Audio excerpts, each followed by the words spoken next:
Hi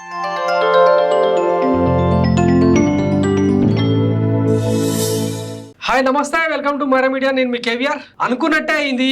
గతంలో అంటే ప్రజారాజ్యం పార్టీని మెగాస్టార్ చిరంజీవి కాంగ్రెస్ లో విలీనం చేసి చేతులు దులుపుకున్న చందంగానే జెండా పీకేద్దామని పచ్చ మీడియా జోస్యాన్ని నిజం చేస్తూ నాడు 2012లో ప్రజారాజ్యం పార్టీని కిరణ్ కుమార్ రెడ్డి సర్కారుతో కలిసి కాంగ్రెస్ ప్రభుత్వంలో విలీనం చేశాడు megastar Chiranjeevi.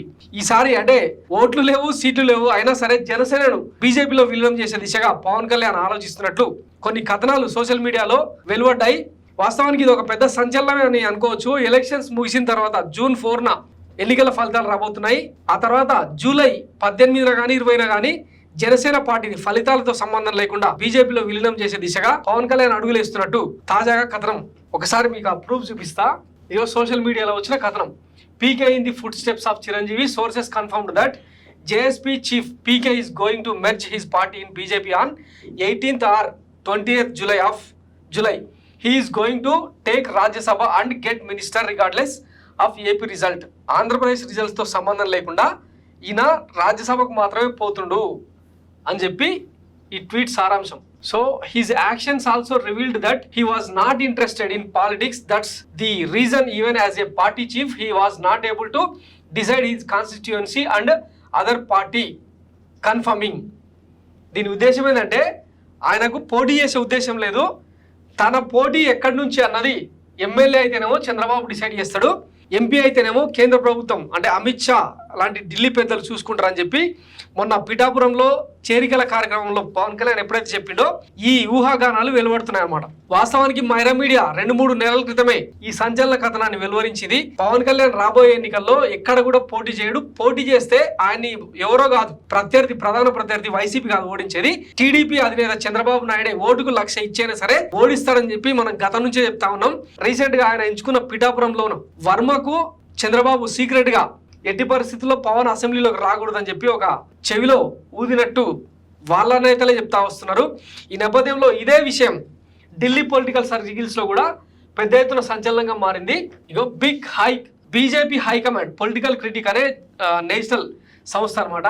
BJP high command suggest Pawan Kalyan to contest from Kakinada as MP. Sources said that Amit Shah suggested Pawan Kalyan to contest as an MP will give more winning chances than an MLA. TDP doesn't support completely in Pithapuram and it's easy for YCP to concentrate on the particular single assembly constituency. But CBN is against PK to contest as an MP because it will affect 7 assembly constituencies and alliance might lose all 7 constituencies. So CBN is strictly against Amit Shah's proposal. Pawan Kalyan is in confusion and not in a state of mind even to make decisions about his own constituency. If this confusion continues, it will give the wrong message to the cadre and impact negative in the people's minds. So Pawan Kalyan no Chandrababu Naidu TDP does not support completely in Pithapuram. Pithapuramlo Janasena అధినేత పవన్ కళ్యాణ్ పోటీ చేస్తే TDP out right గా support చేసే పరిస్థితి లేదని Amit Shah team గుర్తించిందంట, గ్రహించిందంట. అందుకే ఈ అంటే ఓడిపోయే సీట్లో పోటీ ఎందుకు, కాకినాడ పార్లమెంట్కు పోటీ చేయని చెప్పి అమిత్ షా డైరెక్షన్ ఇచ్చిందంట. అయితే దీన్ని ఎవరు చంద్రబాబు నాయుడు అపోజ్ చేస్తా వస్తున్నాడు. ఎందుకంటే ఆయన కనుక ఎంపీగా పోటీ చేస్తే కాకినాడ ఎంపీ పరిధిలోని 7 స్థానాలు ఏవైతే ఉన్నాయో అసెంబ్లీ అన్ని ఎఫెక్ట్ అయితే అక్కడ మన విన్నింగ్ ఛాన్సెస్ అన్ని మొత్తం 7 స్థానాలు కోల్పోయే ప్రమాదం ఉంటుందని చెప్పి అమిత్ షా ప్రపోజల్ ని చంద్రబాబు తిరస్కరిస్తున్నాడు. సో ఇక్కడనే టీడీపీ జనసేన బీజేపీ పీఠముడి పడుతుంది అన్నమాట పొత్తు. సో ఈ నేపథ్యంలో ఈ మొత్తం సినారియో చూస్తుంటే ఏమనిపిస్తుంది అంటే పవన్ కళ్యాణ్ చివరి నిమిషం వరకు కూడా అంటే ఆయనకు గతంలో 18 లక్షల ఓట్లు వచ్చిన మాట నిజం, ఓట్ షేర్ 6-7% వచ్చిన మాట నిజం.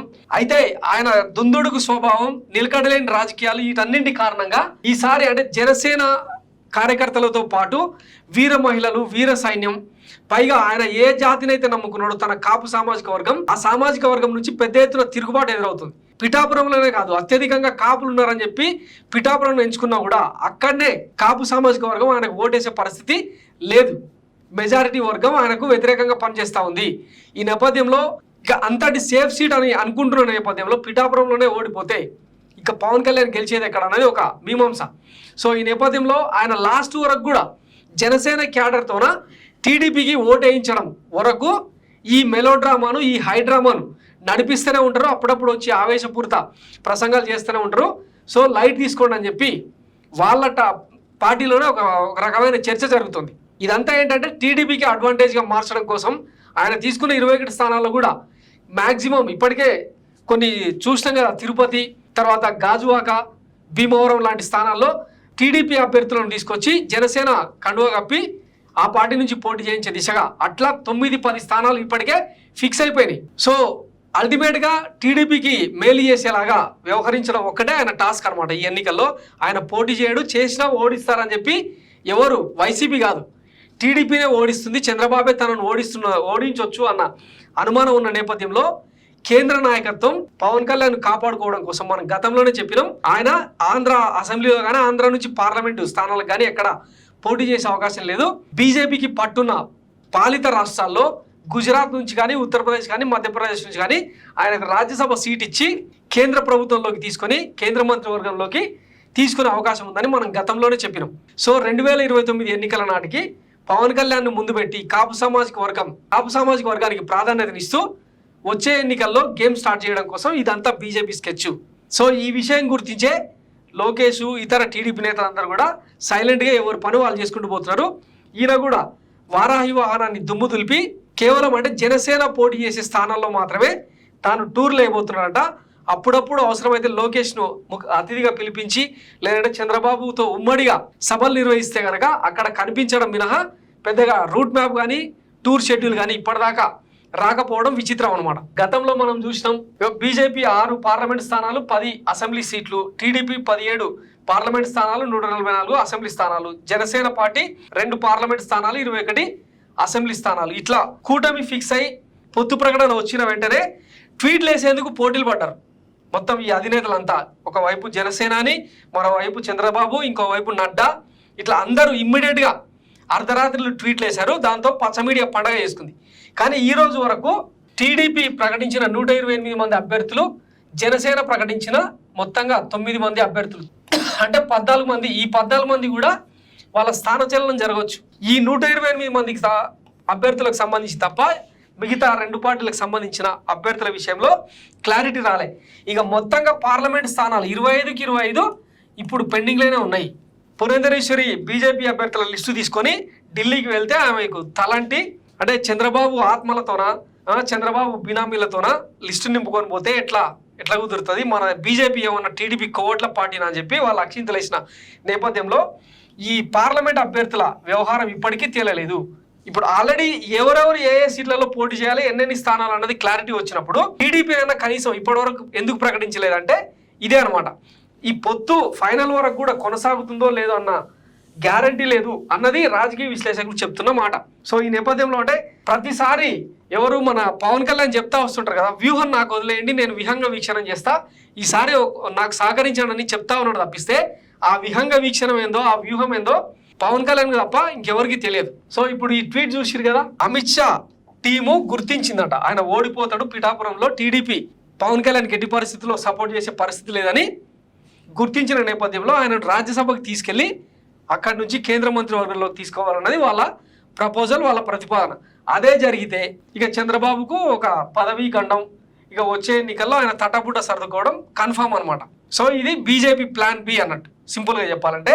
ఈ నేపథ్యంలో గతంలోనే పవన్ కళ్యాణ్ చెప్పిండు, కేంద్ర నాయకత్వం 2 అడిగారు నన్ను, నువ్వు ఎమ్మెల్యేగాను పోటీ చేయాలి, ఎంపీగాను పోటీ చేయాలి. నాకైతే ఎమ్మెల్యేగానే చేయాలి, రాష్ట్రానికి ముందు పనిచేసి తర్వాత దేశం కోసం ఆలోచిస్తాను. కానీ ఎంపీ జనసేనదే.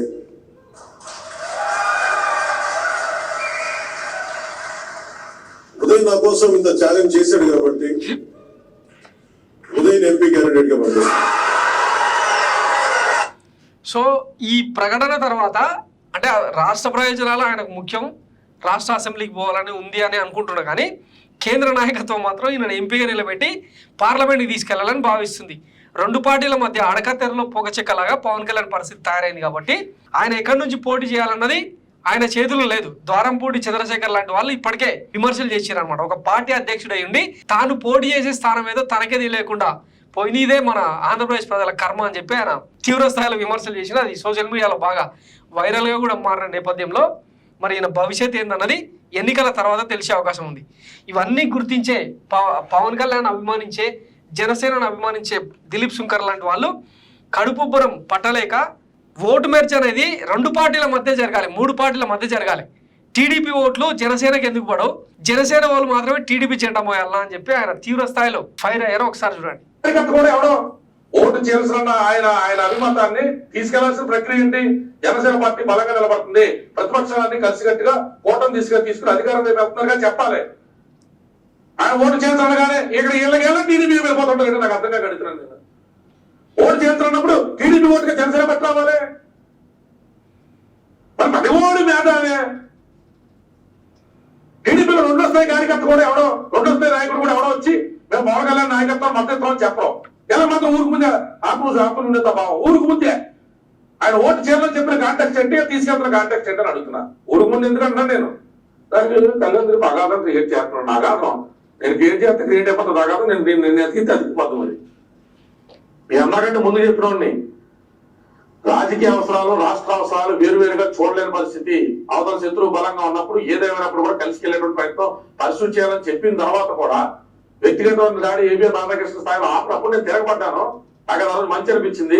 చిరంజీవి గారిని వేరు, పవన్ కళ్యాణ్ గారు వేరుగా నేను చూడలేదు. పవన్ కళ్యాణ్ గారు లేకపోతే చిరంజీవి గారి తొంగలో తప్పడం అనేటువంటిది కరెక్ట్ ప్రక్రియ కాదనిపించింది. నా మనస్సాక్షి కనిపించింది. నాకు నేను తిరగబడినా ఎంతో మన పెద్ద మొగోళ్ళం. మరి ఏం తెలుసు అంటే పొద్దున్న లేచి పవన్ కళ్యాణ్ అనేటువంటి వ్యక్తి మనం భజన చేసుకుంటే పోస్టులు పెట్టేస్తే ఓట్లు వచ్చేస్తాయి మనకి. ఎవరు చెప్తారా మీకు రాజకీయ సూత్రాలు మీకు?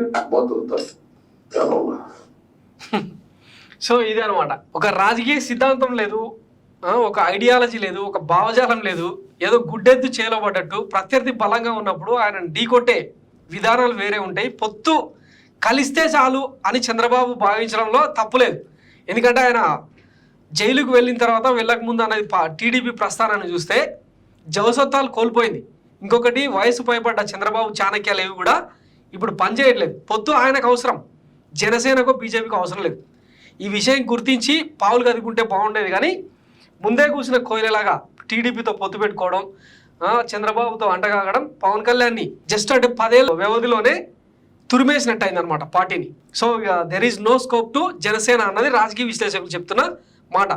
మరి రాబోయే రోజుల్లో ఎట్లాంటి మార్పులు ఉంటాయి జనసేన పార్టీకి సంబంధించి, తర్వాత పవన్ కళ్యాణ్ భవిష్యత్తుకి సంబంధించి ఏందన్నది మళ్ళీ మాట్లాడుకుందాం. Thanks for watching Myra media. నేను మీ కేవీఆర్. Thank you.